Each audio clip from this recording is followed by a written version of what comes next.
Bom dia, alunos do quinto ano da Escola Estadual Presidente Café Filho. Aqui quem fala é o professor Emerson e hoje a nossa aula será de História. Nós estamos em uma trilogia vendo o grupo que compôs o início da nossa história brasileira, ou os grupos que compuseram o início da nossa história brasileira. Então já estudamos sobre os indígenas, sobre os africanos e hoje é a vez de estudar sobre os europeus. Então você já pode pegar o seu livro de história e abrir na página 60 para acompanhar comigo os principais pontos que nós vamos discutir na aula de hoje. Então, em primeiro lugar, é interessante você entender que os europeus eles fazem parte do Velho Mundo, o mundo mais antigo conhecido historicamente falando. É um povo de uma cultura muito abrangente e de uma variedade muito grande. Especificamente falando, os europeus eles começaram a se constituir como sociedade individualizada enquanto nação já por volta de 1500, como se aborda nos primeiros parágrafos da página 60. Então os portugueses eles estavam um pouco à frente, porque eles já estavam iniciando as grandes navegações e já haviam inclusive descoberto o Brasil nesse ano de 1500. E quem eram os portugueses?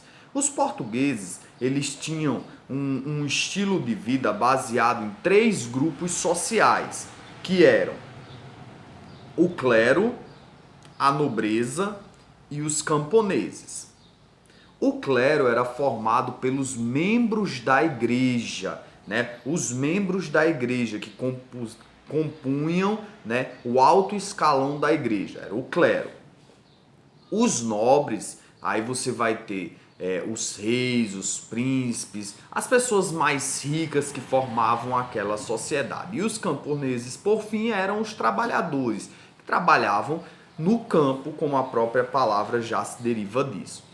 Algumas coisas permitiam diferenciar esses três grupos sociais, além da questão do dinheiro propriamente dito. A primeira questão era a questão visual. Você observava e já percebia a diferença de forma nítida através das roupas. Então, por exemplo, na página 61, no penúltimo parágrafo, vai falar sobre isso. As vestimentas dos nobres se caracterizava porque eles usavam roupas feitas de pele, de seda e elas eram coloridas, né? Elas eram coloridas. Já os camponeses, eles usavam blusas e calções simples e sem cores vivas. Então era mais ou menos assim como a minha, né? Eu seria um camponês, baseado nas cores da minha roupa. Uma outra coisa que os nobres tinham em especial era a questão dos armamentos. Eles tinham armamentos e isso era possibilitado, é claro, pela questão financeira. A alimentação também era algo interessante a se observar. O cardápio deles baseava-se basicamente nos produtos derivados do trigo. Produzia-se a farinha e o pão, consequentemente, além das frutas e etc. A carne, como é bem conhecido no nosso prato alimentar de hoje em dia, era muito restrito aos nobres. Então, por exemplo, os camponeses eles não tinham muito esse luxo de sair por aí comendo carne. A questão da habitação também se diferenciava entre nobres e camponeses. As casas dos camponeses eram feitas de madeira e de palha, enquanto as casas dos nobres elas eram feitas de pedras, né? Tem falando aí no último parágrafo, pedras e telhas. Inclusive, as construções do clero, da igreja, que era a igreja predominante, a igreja católica na Europa, também eram construídas à base de pedras e telhas. Você percebe então que essas construções elas eram mais perenes, elas não se deterioravam tão rápido com o tempo. A sociedade ela se compunha baseada em pequenos feudos ou pequenos lotes de campos, se a gente fosse falar na linguagem de hoje, seriam fazendas. onde você tinha o nobre daquela fazenda, que não se chama fazenda, obviamente, era um pequeno feudo. Tinha esse pequeno feudo, onde havia o nobre que dominava e tinha os camponeses que trabalhavam nesse pequeno feudo. E aí eles eram responsáveis pela construção, né, organização do ambiente, cobrança de impostos e o exercício da lei para que as coisas elas funcionassem de forma adequada. É interessante observar que as leis elas sempre existiram, certo?